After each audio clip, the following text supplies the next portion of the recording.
தினமொரு வசனம். மத்தேயு 6வது அதிகாரம் வசனம் 34. ஆகையால் நாளைக்காக கவலைப்படாதிருங்கள், நாளைய தினம் தன்னுடையவைகளுக்காக கவலைப்படும். அந்தந்த நாளுக்கு அதினதின் பாடு போதும். விளக்கம். கவலை ஒரு பாவம். அது விசுவாச குறைவினாலும் தேவனுடைய வார்த்தையை விசுவாசிக்க தவறுவதாலும் ஏற்படுகிறது. என்றாலும் இந்த பாவத்தை பல கிறிஸ்தவர்கள் மேற்கொள்ள முடியாமல் இருக்கிறார்கள். நீங்கள் கவலைப்படுகிற காரியங்களை குறித்து சிந்தித்து பாருங்கள். அவற்றில் எத்தனை காரியங்கள் நடந்தேறின? மாறாக உங்களுடைய வாழ்க்கையில் நிகழ்ந்த காரியங்களுள் எத்தனை காரியங்களை குறித்து நீங்கள் சிந்தித்து கூட பார்க்கவில்லை? இனி ஒருபோதும் நடக்கக்கூடாத காரியங்கள் நடக்கக்கூடும் என்று நினைத்து நாம் கவலைப்படுகிறோம்.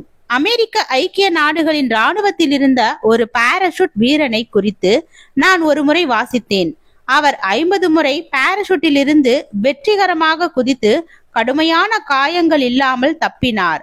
ஆனால் அவர் ஓய்வு பெற்ற நாளில் தன்னுடைய வீட்டிற்கு திரும்பிய போது அவர் தடுக்கி விழுந்து ஒரு மேஜையின் மீது மோதி தன்னுடைய விலா எலும்புகளில் 4 எலும்புகளை முறித்து கொண்டார். அவர் பாராசூட்டிலிருந்து கீழே குதிப்பதை குறித்து அதிகமாக கவலைப்பட்டார். ஆனால் அவர் கவலைப்படாத ஒரு சம்பவம் நடந்தது. அவர் தடுக்கி விழுந்தார். எனவே நாம் ஏன் கவலைப்பட வேண்டும்? நாம் கவலைப்படுவதால் ஒரு பயனும் இல்லை என்று இயேசு கூறினார்.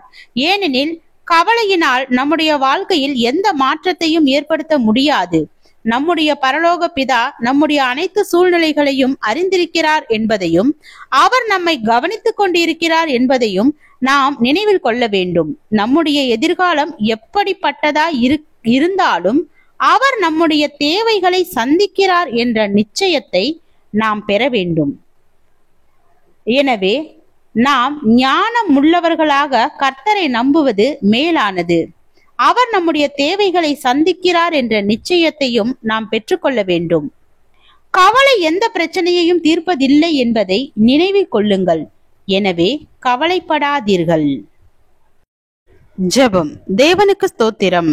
தேவனே, நாங்கள் எங்களுடைய வாழ்க்கையில் எல்லா கஷ்டமான சூழ்நிலைகளிலும் தேவன் என் மேல் இரக்கமாய் இருப்பதற்கும் கிருபையாய் இருப்பதற்கும் நன்றி.